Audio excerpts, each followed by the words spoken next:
Поглядів сьогодні новини. На жаль, одна з їх вельми неприємна. Згорела православна церква у Степанках, Рябінковський район.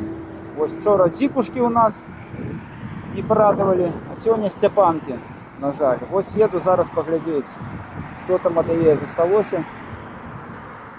Скину потім вам.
На жаль, сьогодні, 24 липня 2025 року, Михайловська церква у Степанках цілком згорела.